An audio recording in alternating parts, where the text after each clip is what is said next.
राहुल, हम भी यहाँ पे बहुत चर्चा कर रहे थे पिछले कई दिनों से कि एक ऑप्शन आपका ये था कि आप वन ऑफ टेस्ट मैच है तो हो सकता है आप विराट कोहली के साथ जाएं, खासतौर पर क्योंकि उन्होंने इससे पहले भी सीरीज की थी। लेकिन जो सुनने में आ रहा है वो ये कि विराट कोहली ने कप्तानी नहीं लिया तो अलग बात है, क्योंकि उसके पीछे कई कारण हो सकते हैं कि उनको ऑफर की गई, उन्होंने ली या नहीं ली या क्या हुआ। पर यह सुनने में आ रहा है कि भारतीय मैनेजमेंट ने सोचा भी नहीं इस बारे में कि आप विराट कोहली के पास जाएं कप्तानी को लेकर। तो ये थोड़ी हैरान कर देने वाली बात है। आपका क्या नजरिया है इसको लेकर? क्या आपको बताती है ये चीज अगर ये बात सच है कि आपने विराट कोहली के बारे में सोचा तक नहीं? मेरी आपको याद होगा निखिल, हम लोग यहीं पर बैठे हुए थे, इसी स्टूडियो में बैठे हुए थे, तब मैंने एक बात रखी थी। कल मैंने कुछ लोगों से बात करी, नाम मैं उनके इस वक्त जाहिर नहीं कर सकता हूं क्योंकि उनको सोर्सेज कहा जाता है। तो उन्होंने ये बात बताई कि जब विराट कोहली ने अपनी कप्तानी छोड़ी थी, उनसे ये कहा गया था कि यार आप अभी मत कीजिए, आप स्टेप डाउन मत कीजिए अभी। और पर विराट ने कहा नहीं, मैंने अपना मन बना लिया है। और उसके बाद ये बात जो है बोर्ड के कुछ लोगों को और सिलेक्टर्स को काफ़ी रास नहीं आई थी। तो ये जो बात जो आप बोल रहे हैं, ये बोलते हैं ना, it was thrown out of the window, ये कंसिडरेशन भी नहीं किया गया था कि और मैं आपको बता रहा हूँ जो लोग इन्वॉल्व थे, मेरी कल उनसे बात हुई थी इस बारे में, उन्होंने बोला कि बहुत खफा थे। बोलते ये बात तो सोची भी नहीं जा सकती थी, अगर कोई रख देता तो मतलब ये है कि डिसमिस, नेक्स्ट ऑप्शन बताओ। और चीज को लेकर कि पहले उन्होंने कप्तानी जब कहा मत छोड़ो आप छोड़ देते हैं, तो यहां पे तो ईगो की बात होगी ना। मैं आपसे जानना चाहता हूं, अगर भारतीय क्रिकेट के लिए अच्छा था ये, ठीक है, माना कि उन्होंने आपकी बात नहीं सुनी उस वक्त, आपने उनको रिक्वेस्ट किया कि आप मत छोड़िए कप्तानी, उन्होंने कहा नहीं मैंने मन मला लिया छोड़ दिया। अगर एक टेस्ट मैच के लिए आप एक्सपेरिमेंट ना करें, भाई हमें नहीं पता, जसप्रीत बुमराह अच्छे कप्तान भी हो सकते हैं, शायद अच्छे कप्तान ना भी हो, क्या पता। मैं कह रहा हूं क्योंकि ये बहुत ही क्रूशियल जगह पे मैच खड़ा है, क्या आप अपनी ईगो साइड में रख के अप्रोच कर सकते थे? जो पता लग रहा है, जो आप भी बता रहे हैं कि अप्रोच तक नहीं किया आपने, वो लेते या नहीं वो तो अलग बात।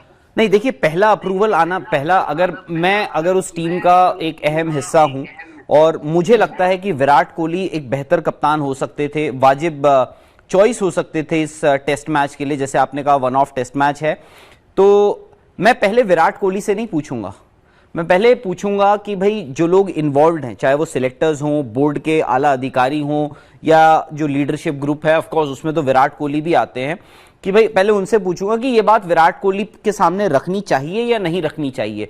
तो पहले तो रिजेक्शन वहीं से आ गया, क्योंकि जैसे आप बोल रहे हैं कि कभी कभार क्या होता है, बाहर से आया ना, जो लोग डिसीजन मेकर्स हैं वहां से आया। जी सॉरी, मैं कह रहा हूं देखिए, रिजेक्शन ये है कि पहले ही खारिज कर दी ये बात, ये टीम के अंदर से तो नहीं आई, ये बात खारिज हुआ। मतलब मैं कह रहा हूं कि डिसीजन मेकिंग में टीम से इर्द गिर्द भी कई लोग होते हैं, वहां से आई ये बात।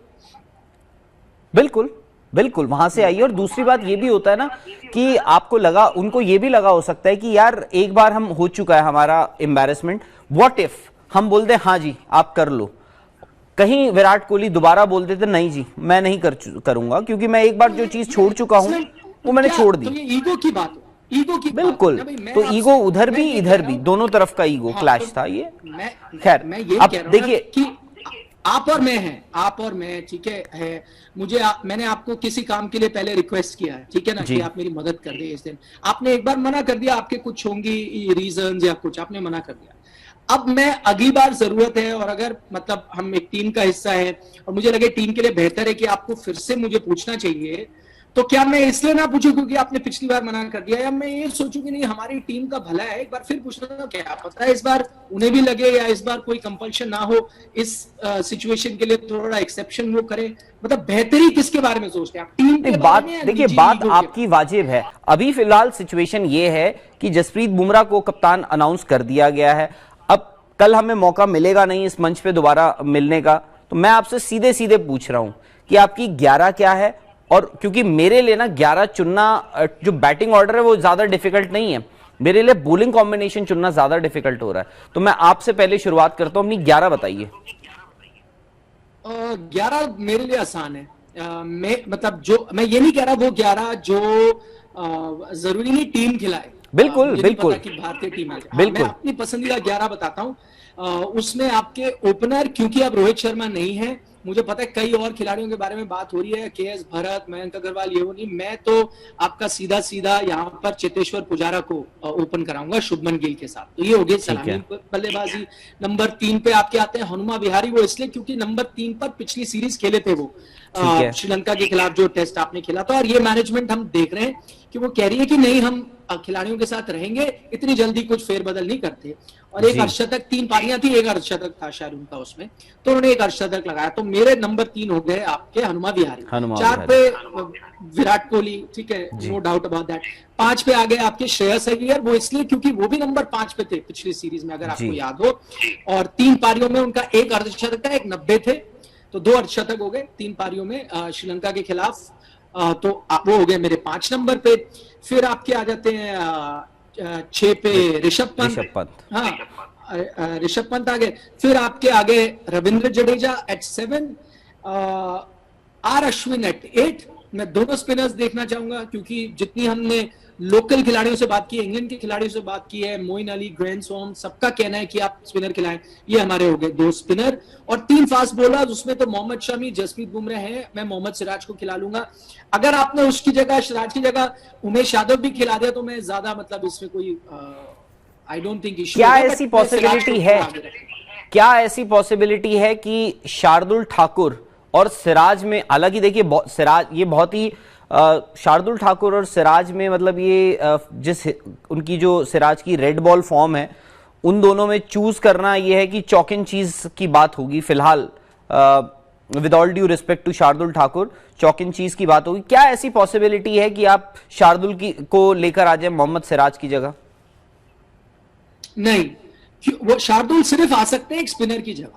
आपको शार्दुल ठाकुर आप क्यों खिलाते हैं? आपने बिल्कुल सही कहा कि भाई as a fast bowler chalk and cheese है सिराज और शार्दुल ठाकुर। तो शार्दुल ठाकुर आपको विकेट निकाल देते हैं बीच में, लेकिन शार्दुल के पास आप इसीलिए जाते हैं क्योंकि वो आपको एक बैटिंग ऑप्शन देते हैं।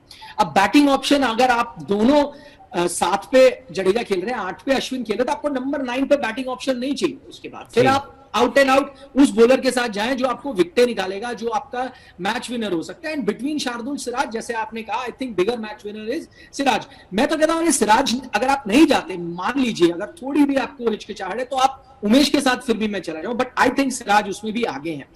आप शार्दुल को तभी खिलाएंगे अगर एक उनमें से स्पिनर नहीं खेल रहा, जो कि काफी हद तक मुमकिन है कि आप सिर्फ जडेजा के साथ जाते हैं, अश्विन नहीं खेलते, फिर शार्दुल खेलते हैं। ये मुझे लगता है। आपकी 11 में कोई अलग है जो मैंने 11 बनाई है? मेरी 11 यही है, आपने जो 11 बताई है मेरी भी वही है। In MS Dhoni's words, nothing to add. बाकी बस ये है कि मैं अश्विन / शार्दुल कर सकता हूं, और मेरे ख्याल से इंडियन टीम का भी यही होगा। जो आपकी 11 है, मुझे लगता है कि मोरलेस वो एक आधा चॉइस है।